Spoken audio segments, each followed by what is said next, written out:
Show 3 of Season 3, and we know one thing for sure, Malcolm. And what's that? We've both scored as many points in the Currituck defense as its opponents. Oh, boy. But if the number's 0, why are we still tired as a mug? Let's figure that out. Let's start the show. The best coverage of high school and college athletics in Northeast North Carolina begins now. This is NENC Sports Radio Show on WRVS 89.9. All right. I think we got a hot show coming. Yes, we do. I think we do. He's Malcolm Shields, sports writer for the Daily Advance. I'm Advance sports editor Owen Hassel. Elizabeth City State football begins its season this Saturday at Norfolk State. It's one of the old-school rivalries in the CIAA until the Spartans, of course, moved into Division I in the late 90s. As we've discussed many times, Vikings have a new head coach, of course, Ernest Wilson. He's with us to talk all things ECSU football. Coach, welcome. Malcolm said you weren't going to show up. I said that was not going to happen. I said, I believe in Coach Wilson. He will be here. So, Malcolm, you owe me 50 cents. All right, I'll pay you after the show. All right. You know, everything you guys said I wouldn't do, I've done so far. So, knock on wood, I have a winning season this year. All right. Always the opposite. Okay. That's fair enough. For more on Northeastern North, of course, we're going to get back with Coach Wilson and talk to him throughout the show. But for more on Northeastern North Carolina sports, follow us on Twitter. Also use the hashtag NENC Sports to keep the discussion rolling. You can follow us at NENC Sports. Then for me, I'm at ONOBX. Malcolm? At Malcolm_Shields. And, of course, there's more ways to stay involved with sports in Northeastern North Carolina in the form of a blog. Go to nencsports.wordpress.com for tidbits that aren't always in the Daily Advance, plus interviews and video from various Northeastern North Carolina games. When we come back, a lot of Week 2 fireworks. Absolutely. After this. Elizabeth City State University presents the Chancellor's Color Run. Join us on September 10th for a 5K run walk for all ages. Color stations throughout the campus will splash you with a refreshing burst of color. Family activities will continue at Roebuck Stadium. Support good health and fitness with the ECSU Chancellor's Color Run. Saturday, September 10th on the campus of ECSU. All proceeds to benefit ECSU scholarships. Register today online at ecsu.edu. This is John Wheeler, head football coach of the Currituck County Knights, and you're listening to NENC Sports Radio Show on WRVS 89.9. If we could turn back to last week, our first ever call, Chris Bell said, how about the Northeastern Coastal Conference? I'm 5-0 first week. Can't beat that. I said 5.5-0 because of first flight leading before pretty much a downpour in Dixon. Stopped that game. Still going strong, Malcolm. 11-1 after 2 weeks. The only loss was Hertford County to Wilson Hunt. No big surprise there. So 11-1 after 2 weeks. Are we seeing that this conference could be one of the better ones in the 2A East? Well, it kind of depends. If you look at Edenton, they had an impressive win against Southwest Edgecombe in Week 1, a team that went to the Eastern Final in 2A. Northeastern kind of sluggish. Currituck is still a question mark. They beat the teams that they're supposed to. Last year they didn't do that. So right now it's looking good for the Northeastern Coastal. Coach Wilson, I'll bring it to you. Have you been able to get out the senior high school games since your season hasn't officially started until Saturday? Myself, I haven't been able to, but my coaches are out at games every week. That's why I came back to this area, because we know about the recruiting. I knew about the recruiting 20 years ago because I used to recruit the whole area. But, this is one of the reasons, so it doesn't surprise me. Coach Moore is doing a great job. You're talking about Currituck and Coach Wheeler. They're all doing a great job. And, I'm just happy to be around. Hopefully they'll all be playing for me. Have a couple of your coaches said, hey, there's so-and-so. I know you don't want to say specific names, but hey, this guy and that guy. And there's some plays going on here, some players here that could suit up for us. Definitely. Oh, definitely. You just look. Sometimes when you look on film, you're not quite sure about young men. But we just was talking about Sean Bridges. He's come in. He's done very well. You have to do your homework in this area. Sean ran 55 meters. He also played tennis. And he's a 6'2", 220-pound linebacker. Okay, that's one. Then you're looking at Jamon Oatman, who's playing very well as the backup quarterback. And, he had some troubles, but he's really stepped up, showed great leadership. and very proud of him. And we have a couple more young men. Even Josh Laverty came back from a couple of years ago, and now he's kicking for us from Edenton. So we got the local kids flavors starting to come about, but we know now we can start putting our feet down and planting them in the 252 area code and making things happen here. A question I wanted to ask you, because I don't think I've seen you since June. Maybe we've talked once or twice since then. I don't remember for sure, but that 7-on-7 you hosted with some area high school teams, you said something afterwards that you coached Peyton Manning. That's right. Please elaborate on this, because we all looked at each other like, really? Really? Yeah, if you read my resume, I actually was the intern coach for the Indianapolis Colts in 2009. And the thing was I was part of the, I'm on the offensive side of the ball. I coach running backs. And when people say, what kills me is, well, this is how Peyton did it and this is how Peyton. No, I sat in the meetings. I was in the meetings. I was his scout team dummy for a little bit, but I also was always around him, working with the quarterbacks, working with the running backs. And I had a good time there. And I was, I worked for Coach Dungy before at the Minnesota Vikings. So like I said, a lot of things happened in my 20-year career, or not 20-year career, but prior to, since I've been gone. And that was one of the great things, being able to sit down and look at what Peyton Manning does. And I was showing the guys he had goals. And if anybody's awake, any young football players, he wrote down those goals. And I have a copy of them to this day. I asked Coach the other day, I said, I wonder if this thing's worth any money. But yeah. What's one thing about Peyton that maybe people don't know? He's really down to earth. I thought he was really down to earth. He's really businesslike when it comes to football. And you could see Peyton Manning, Andrew Luck. Andrew Luck. Andrew Luck. Who you thinking about his dad? Yeah. I knew since ninth grade, which was kind of crazy. To know Andrew since ninth grade, when I used to go to recruit in Texas, and the coach kept telling me, this quarterback's going to be a great one. And you saw this kid grow up and then go to Stanford. But, it pays to have had that dad that either played or coached. And those are two dads that played or coached. Okay. I was just curious about that. That struck me, like, Peyton Manning. Really? I've been around the block. Well, let's get back to last Friday with high school football. Malcolm, as we did in the cold open, Curry Tuck defense, no points allowed, outscored Manio Camden by a combined 89-2. That 2, of course, the Manio safety. Cam Whitehurst, the run that's been seen. Coach Wilson, I don't know if you've seen this run yet by Cam Whitehurst. It's been floating around ESPN, Max Preps, what he did. I was there, and I was kicking myself, Malcolm, because I was doing Snapchat, and I didn't get that run. I know the feeling. It was late in the game.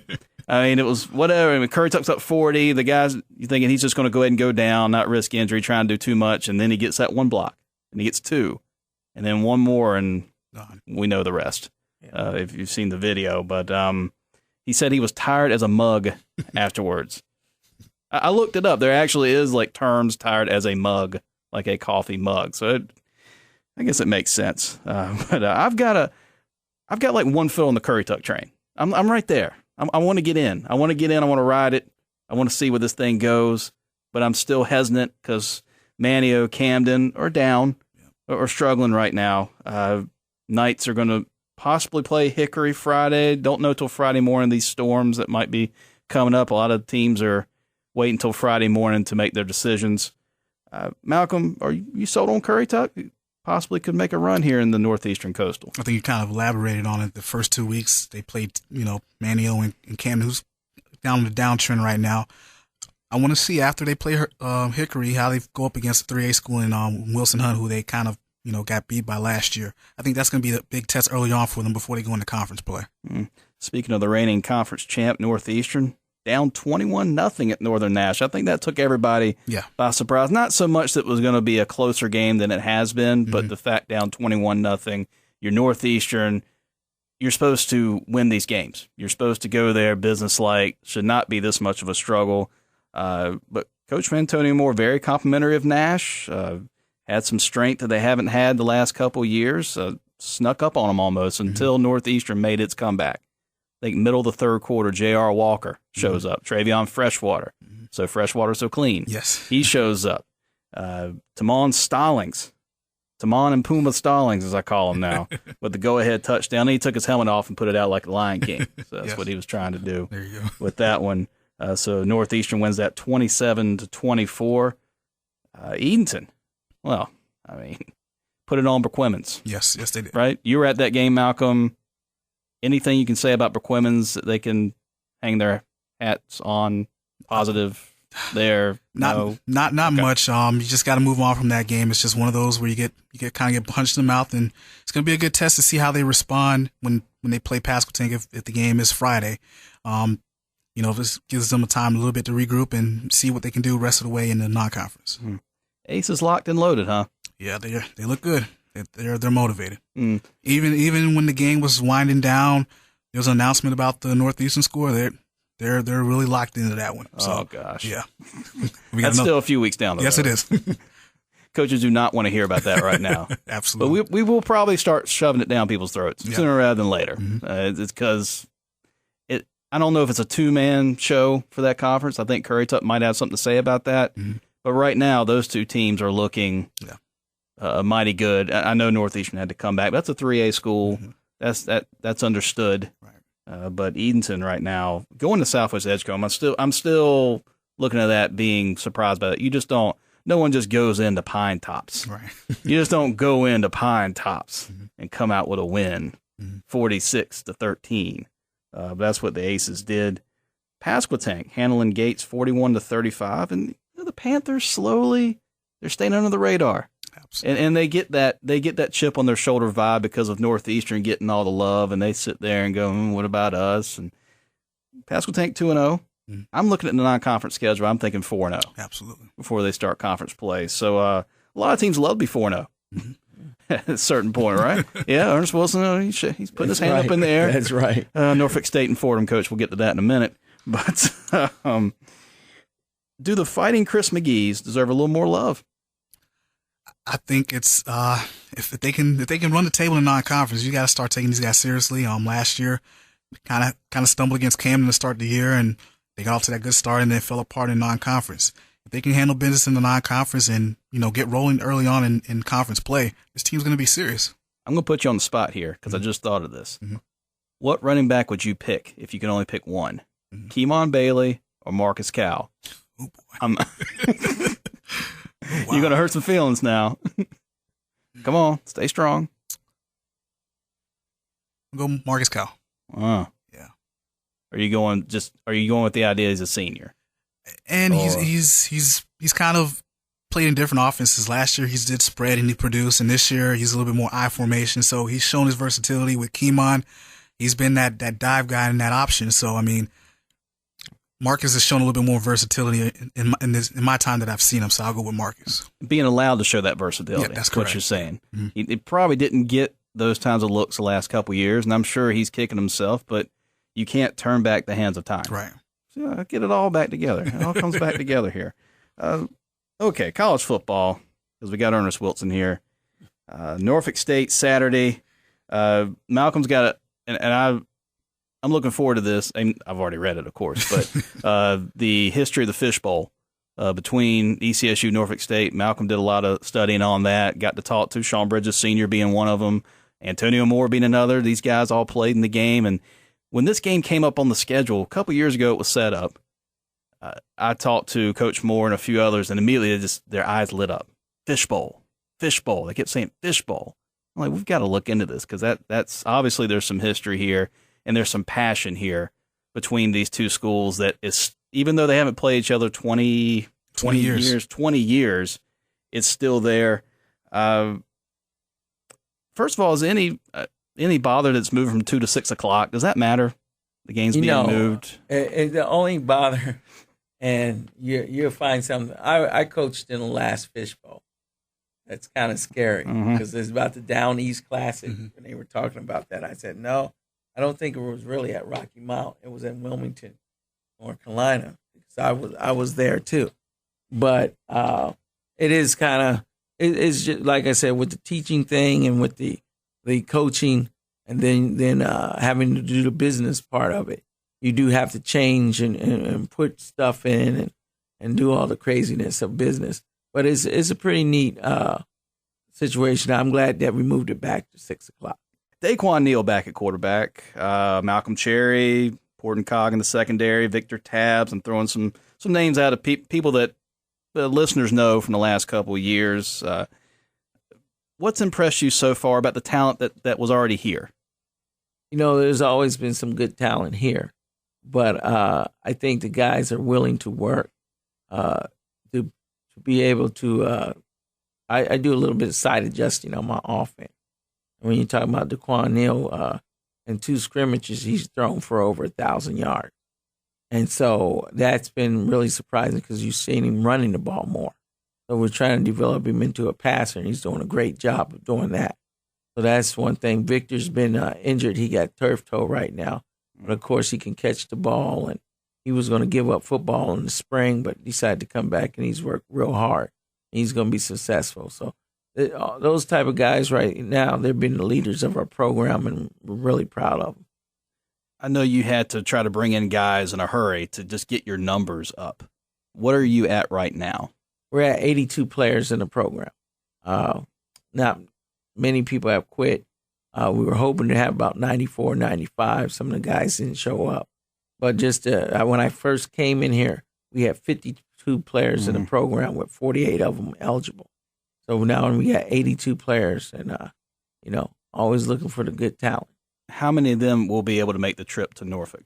I wish everybody could, but with the university and the cutbacks and everything, we're only allowed to have 55.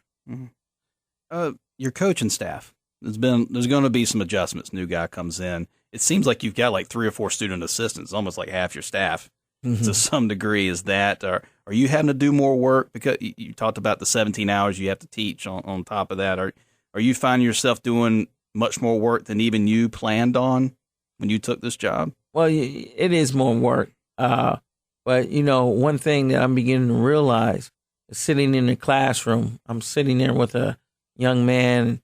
He's telling me that he wanted to be a high school basketball coach. And he's majoring in sports. He's majoring in sports management.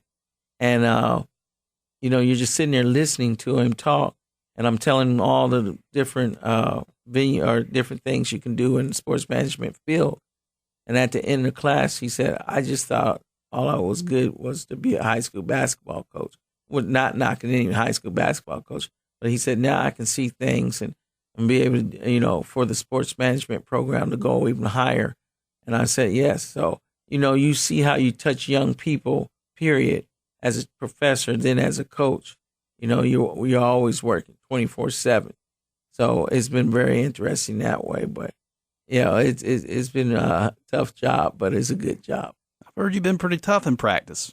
Pretty tough. You had coaches do up downs with the players? Oh, yeah. It happens. Hey, I did them too now. I did them too. We want to show the young men that we're with them, okay, not against them. We're with them. We have a little fun with this. I'm trying to get this thing more motivated, more. You just don't have to be at that big-time school to have motivation. You got to be here to motivate. A lot of these kids are not getting a whole lot of money. People think they're on full scholarships. This is Division II. There is probably 1/15 of their school that they have to pay for is part of the athletic scholarship. So you got to be motivated to play sports and do things here. And that's what I'm trying to sell. Hey, let's have fun out here. Former coach Waverly Tiller, still on campus and teaching. Have you talked to him? I have talked to him. I've talked to Waverly before I even got this job. He's been, a slight mentor to me. Knew him, before. So, I always talk to him, and we still have the Waverly Tiller. They wanted to change the name of the foundation. I said, no, this guy's taking them to the playoffs. He's done some good things, and coaches got to stick together with their fraternity. So I said, hey, look, let's go out and keep this thing the Waverly Tiller Foundation for fundraising. This is a question from a listener who he couldn't call in. They asked me to relay this. What's your go-to meal at Cookout? My go-to meal at cookout. We got some, Malcolm. Yeah. We're up late at night.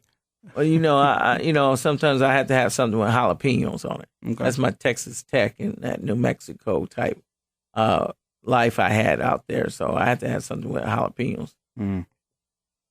I'd be remiss if I didn't ask about Savannah State. Bill Parcells once said, "You are your record." Whether you can say, you can make arguments, this and that, whatever. But in this case, 2-31. Malcolm correctly said 2-31 because one team, I think, had to forfeit games. No, it's 3-31. 3-30. So you're going to count as a win. Georgia Southern. So that will be a win now. Georgia Southern. 3-31. Mm-hmm. I'll write that 3-30. 3-30. So now you're going to mark another one. Okay. We're going to give the benefit of the doubt and make it 3-30.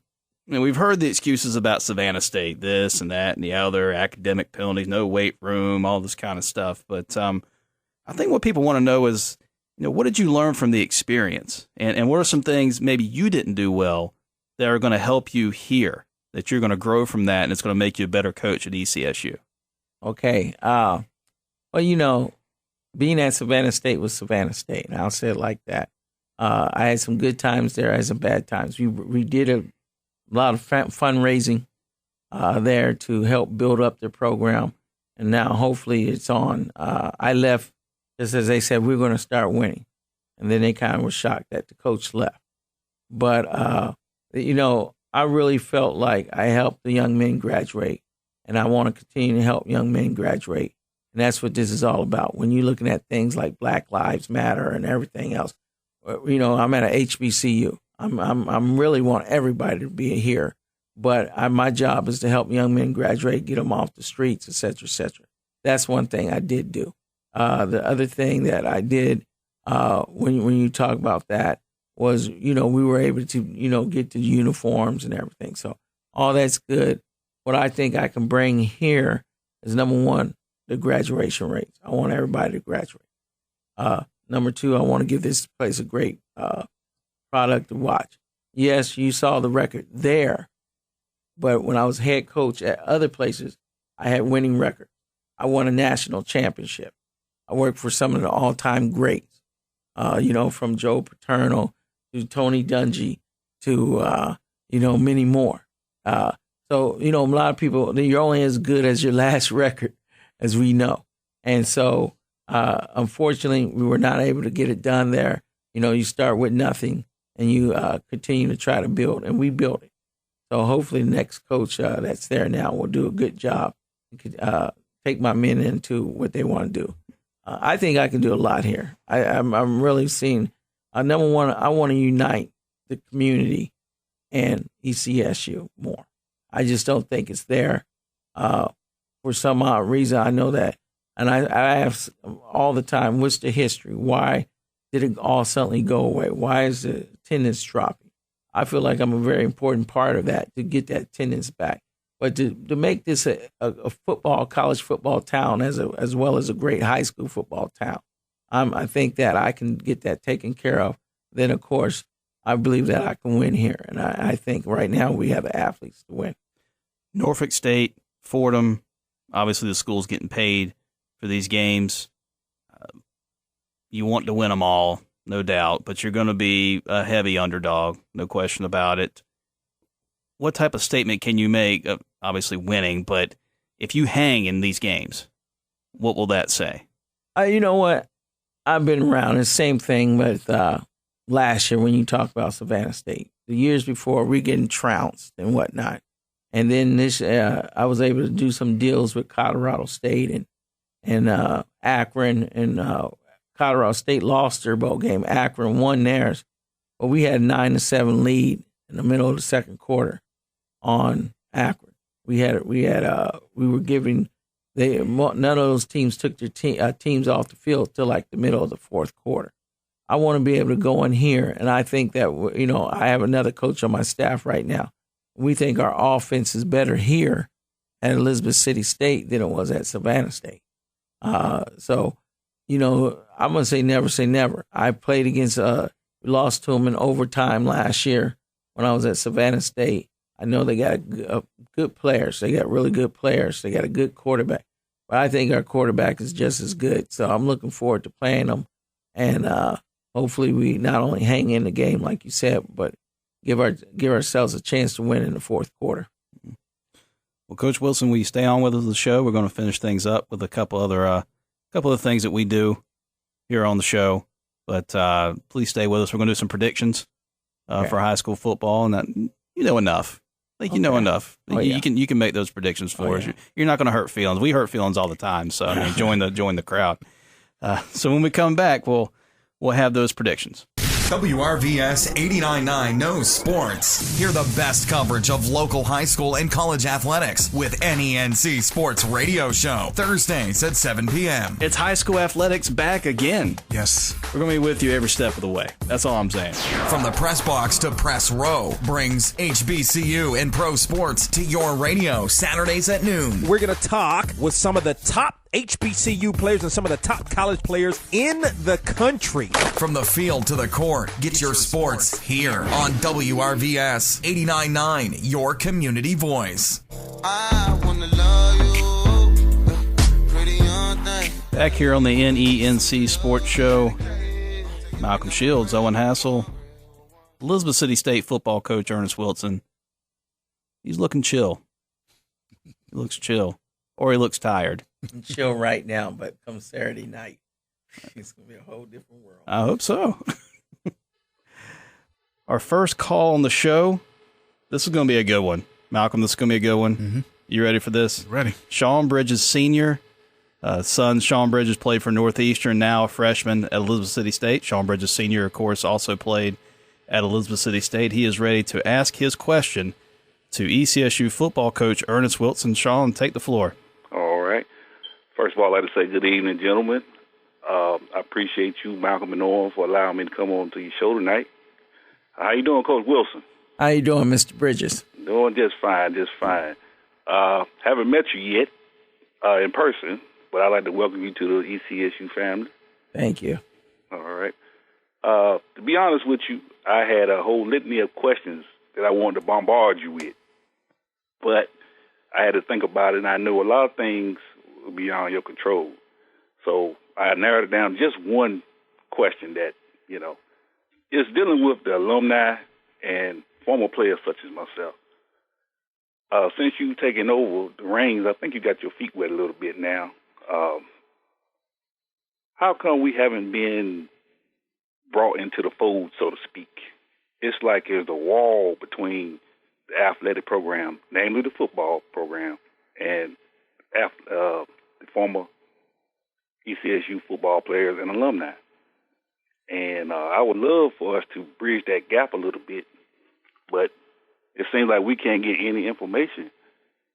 We didn't know who the recruits were coming in, who you had coming in, who to look for, who to look out for this weekend. The only thing we get is an email promoting homecoming, which is the end of October. And you have a game this weekend. One of our oldest rivals in North State, And we would like to know what to look forward to. Some parents don't even know what number their son's going to wear. If we could bridge that gap a little bit, I think it would help your program out tremendously. And for you, I just like to ask, do you plan on taking any steps to bridge that gap between the program and former players such as myself? Okay, I'm glad that you asked all those questions. You actually asked many questions in one, and I'll take care of all of them. This has been a pretty strange situation since I've been here. I was actually part of the family 20 years ago, being assistant coach and offensive coordinator here at Elizabeth City State. Right. There's many questions. I want to develop this program. I want to develop it into a national champion. And when I say that, I think Elizabeth City State is a place where you can win a national championship. A good friend of mine who steered me back here, Coach Orr, our compliance officer, felt that way 20 years ago, and just felt like people didn't understand what was going on. And I see, two of those daily advance guys here, and I said, people, we don't really understand what's exactly going on here. We make it. You make your own way. You don't follow Oklahoma or North Carolina or whatever, you can make your own way here. When you talk about bridging gaps amongst the or between the old alumni football players and coaches, you got to have time to do that. I came in March 1st. Instantly, I realized that our helmets were old, our shoulder pads were old, everything's old. The way they were used to doing things. We no longer have a sports information director, so we don't get too much information out over the air. Just doing, working with Twitter, working with your web page, et cetera, is different. And we need to upgrade all that and do all that.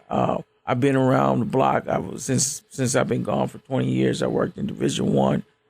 I worked in Division II, coached professionally, everything else. I need everybody on board to understand what we need to do in order to make this thing happen. I need you, a football alumni. I have many of my old football alumni trying to reach me also. And, I don't know you guys know this. I'm teaching 17 hours. And when you teach 17 hours, have you ever taken 17 hours? Well, I'm teaching it. And then at the same time, I'm being a football coach. You got to order equipment. You got to wait for your budget. You got to do like 30 different things. And then you're trying to take care of the young men at home right now. I want to reach out to the alumni. You're always welcome in my building. You're always welcome to make phone calls or call me. I don't have a lot of time, as I can tell you, to sit around and talk on the phone and have a good thing. But I actually thought about putting together a board, a coaches board, or alumni football or coaches board, where old coaches, old players can sit around and help not only direct me or give us some input on our program, help develop our program so we can build, and like I said, be very successful, not only in alumni or scholarship dollars, but building facilities or doing other things. We need a weight room right now. We need some other things. So, yes, there's a place for alumni. I want very much to have you guys in, be able to, I don't want to lose history. There's good history here. Not only the 71 team, but I have many friends that did great things here. And I want to bring you guys into the fold, so you don't have to worry about that. I have to figure out in my time, how do I do all that?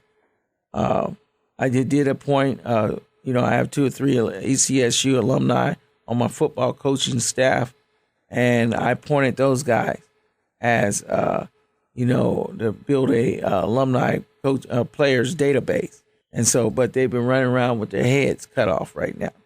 So we are here for you guys. Want you guys to be part of this program as we lead it into the next CIAA champion, and also to be the next, work on being in the top 20 and being a national champion. All right. Anything else, Sean? No, he summed it up pretty much. Like I said, I appreciate that answer. I appreciate him taking the time out of your busy schedule, Coach. Hey, I'm enjoying it. I'm enjoying every minute of this. I know it's kind of weird and tough, and I have my ups and down days, but that's what happens when you're building a program, and if you have a great vision, you can make it come. I got a question. Will Sean Jr. start Saturday? I'm trying to help you out here. I'm also not only a professor, I say, in the head coach, but I'm also the offensive coordinator, so I leave that to the defense. Okay. But I do see him out there a lot. Also, he's out there a lot, and he's very, very talented. Thank you for your call, Sean. Thank you, guys. NENC Twitter shouts on the way when we return. Like our Facebook page and give us your questions and comments. Find us at facebook.com/NENC Sports. Discover graduate education at Elizabeth City State University. ECSU currently offers 4 graduate degree programs: elementary education, biological sciences, school administration, and mathematics. To learn more, contact the Office of Graduate Education at 252-335-3947 or online at ecsu.edu. This is Coach Spencer from the Columbia Wildcats, and you're listening to NENC Sports Radio Show on WRVS 89.9. Let's do a little Twitter shouting. NENC Twitter shouts. This one from Northeastern linebacker Trey Sawyer. He's at Trey_Sawyer28. He says, major upset for Northern Nash. We were down 21-0 at the half and came back strong and finished 27-24. I love my team. For Northeastern, I think the question was last year and what they brought into this season, Malcolm, is, and I think they've got it on shirts and all, finish the play. Mm-hmm. Finish the play. And that conjures up memories of Kinston last year in the playoffs when they did not finish this play or this play or this play. And that play. And another play over there.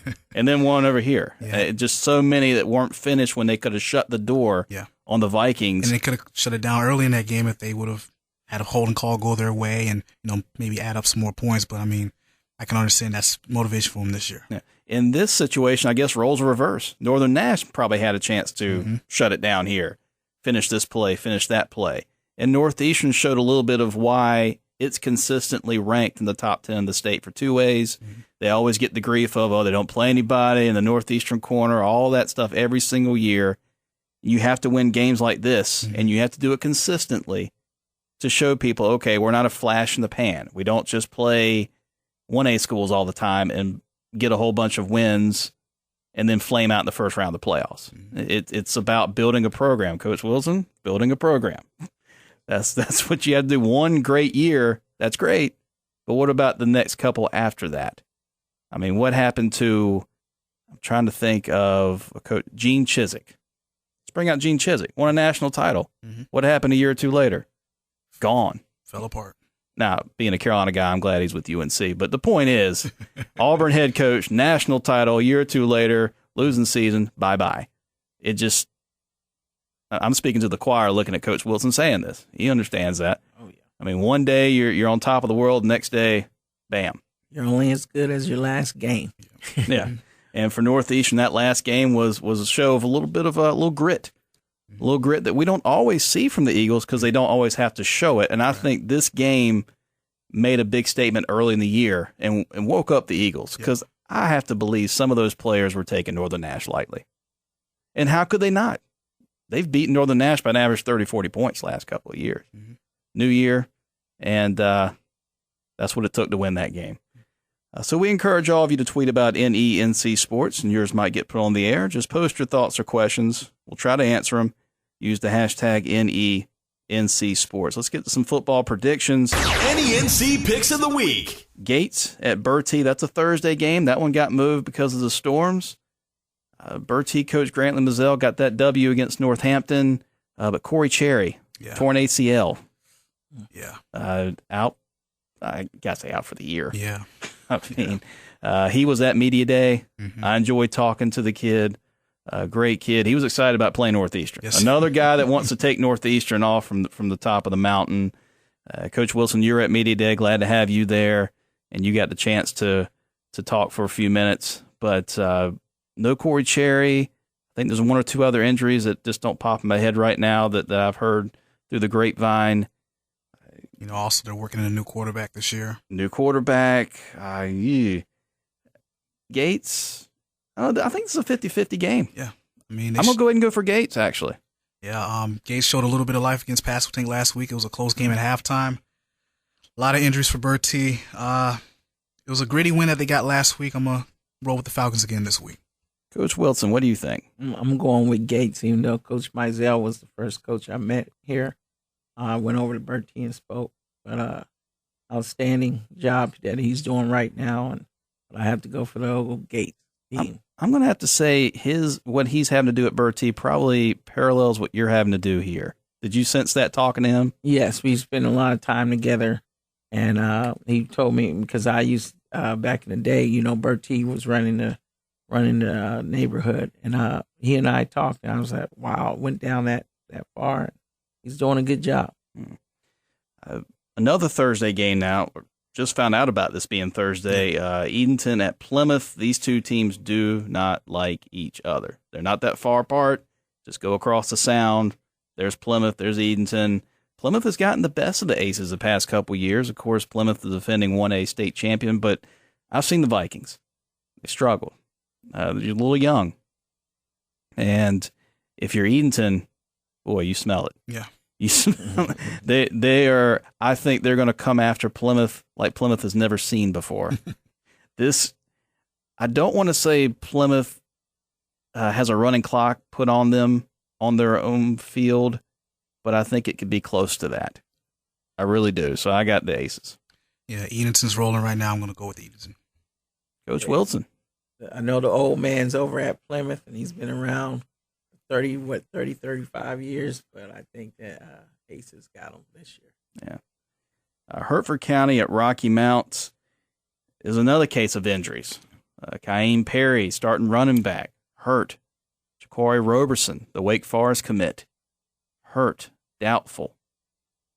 Another place where you have a new quarterback you're working in. And Hertford County just lost to Wilson Hunt. Now you have to go to Rocky Mount. That's a very good 3A school.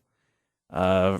Rocky Mount hung 75 on Hertford County last year. So most points Hertford County's allowed ever. 75. And Hertford County was pretty strong last year. Right. I don't think it'll be 75. It could be like 65, possibly. So what's the difference, right? Yeah. I got to go with Rocky Mount. Yeah, I'm going to go Rocky Mount. Rocky Mount. Okay. First flight at Manio.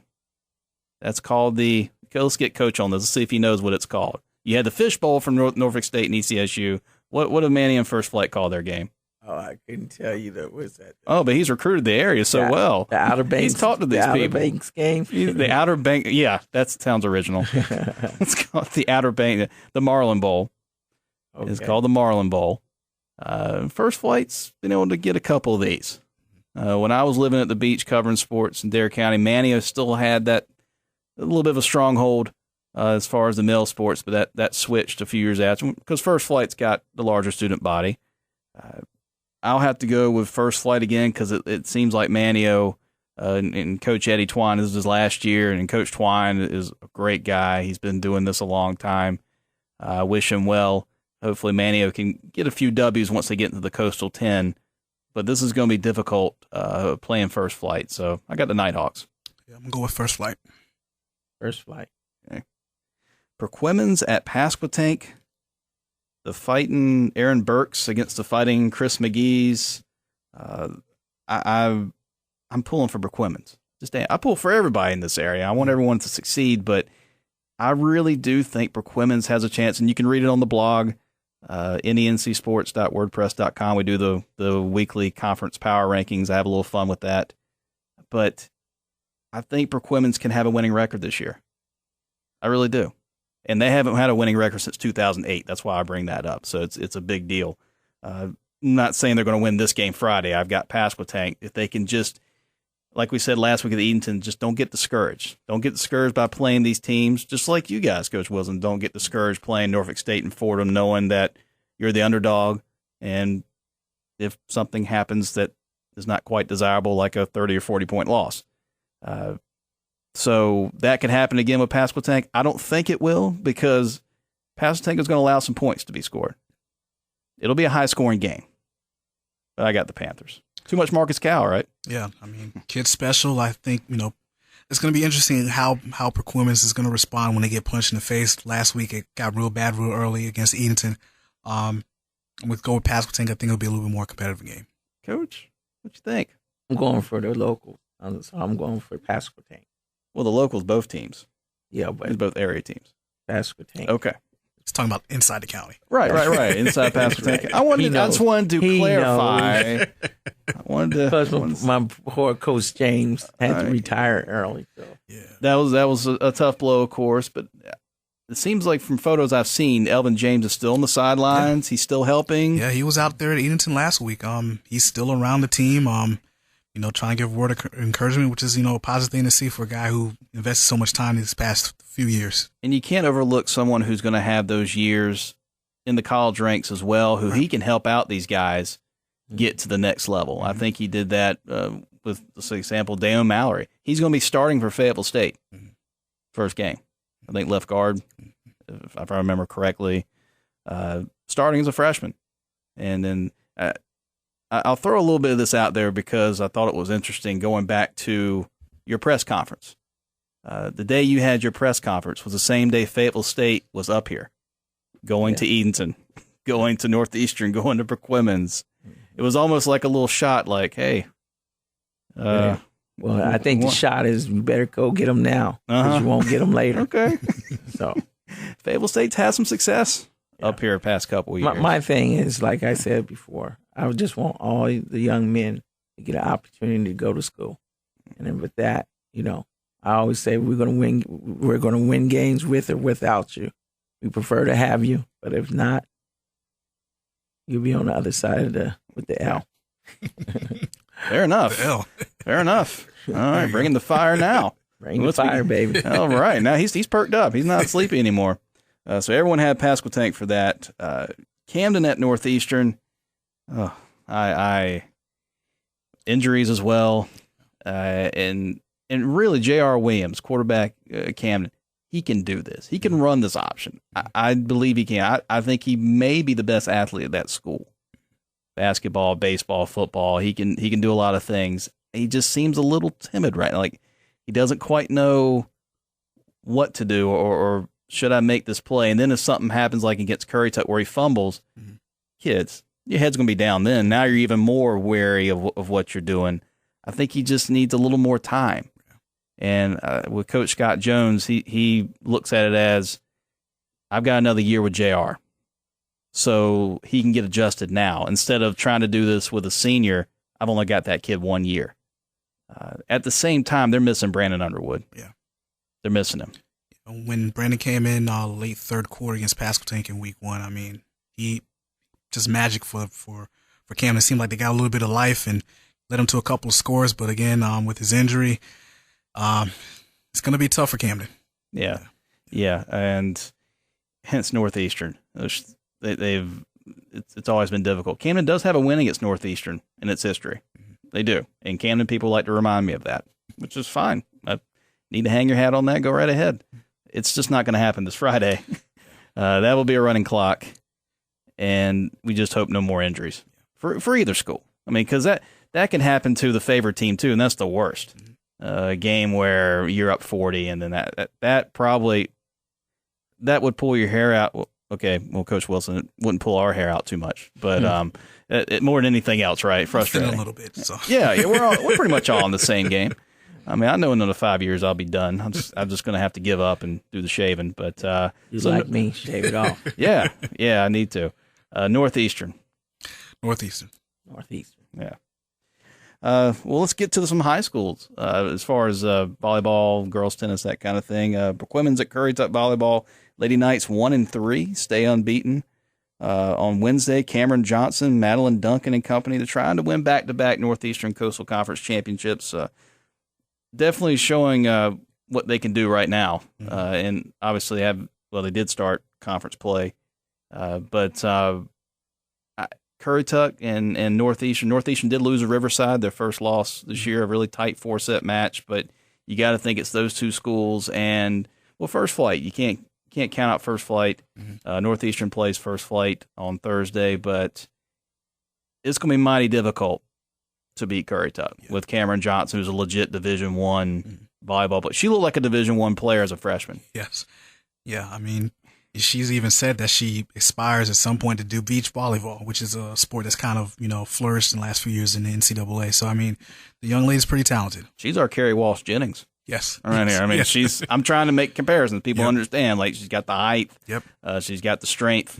And beach volleyball is her thing. She is not shy to say beach volleyball. If Currituck had a beach volleyball team, she would be playing the beach volleyball. She'd say bye-bye indoor volleyball. But I know Coach Jennifer Hopkins glad to still have her. And Madeline Duncan is another really good hitter.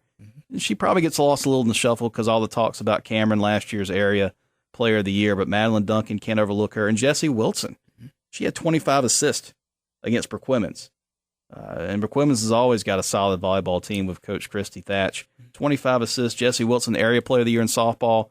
She's playing 3 sports at Currituck, doing some good things. Johnson in that game, however, 13 kills, 10 digs, 3 aces. That's what she means to the team. She's always doing those double-double, triple-double type of match. Every match you see that. She's just good at all positions. That's where her worth is. She's not just knocking down 18 kills or something. It's just everywhere on the court she can play and play well. So Burquimans got Camden on Tuesday. Yes. These games. Malcolm, you got to see it. Yes. I think it'll still be fun. It's great to see that. Like for a volleyball, Coach Wilson, I got to explain this to you. Camden at Burquimans last year. First game. Malcolm doesn't understand. I try to get you to understand. It's hard because you just got here. They bring out this makeshift boat to the court. I mean, there hadn't been this much excitement for some ECSU football games. And this is volleyball between Burquimans and Camden. They bring this makeshift boat. The mast has a P on it. It's all black. And this student dressed as a pirate, comes running out of it. And they have the volleyball players run in 2 rows around to go around the court. And they play this music and blare, and it's pretty awesome. And then the student section's in there. One guy's dressed as a priest. One guy's dressed as it is crazy. It's wild. It's definitely the type of atmosphere you like to have for any sport. And those two schools have just battled for so many years. It's about the same size. They're close to each other. So it all has that makings of what's going to be a good rivalry. But volleyball, it just seems to be more than the rest. Yeah. And I'm hoping at Camden it's a little different. They don't get to do the props as much. The school doesn't really want them to do as much, but no, it's still very loud. Yeah. If you've ever been in Camden's gym, very loud, and I'm sure it'll be loud again on Tuesday with those two teams. I'm not even going to pick a winner. You don't know what's going to happen in those. Yeah.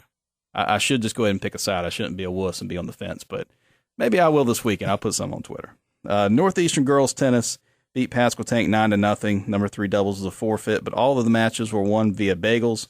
And then Lady Eagles on Wednesday followed up by beating Gates 9-0. So, gosh, Ann Claire Foreman and the Lady Eagles doing pretty well. Edenton beat Currituck in girls tennis last week, so they right now probably have more of an inside track against First Flight for that conference title.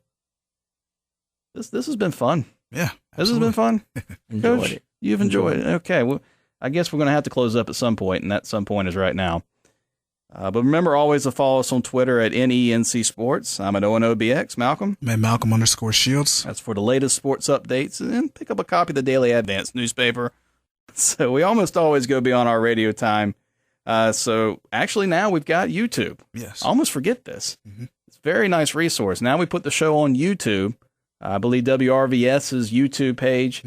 Check that. All you got to do is put in a search for NENC Sports Radio Show if you can't find it otherwise on YouTube. It's right there. The last 2 shows are on there. Good times. That's got it all. For Owen Hassel, Malcolm Shields, Clay Mercer, Randy Jones, Coach Ernest Wilson, I'd love to have you on the show again. Hey, I'd love to be here. Thank you very much. This has been very good. Yeah. Usually we try to do some antics. I'm not going to do an antics this time. We had to be straightforward on this. This was good. So it's the NENC, and don't you see, athletes live here. NENC Sports Radio Show is produced at the WRVS-FM studios on the campus of Elizabeth City State University.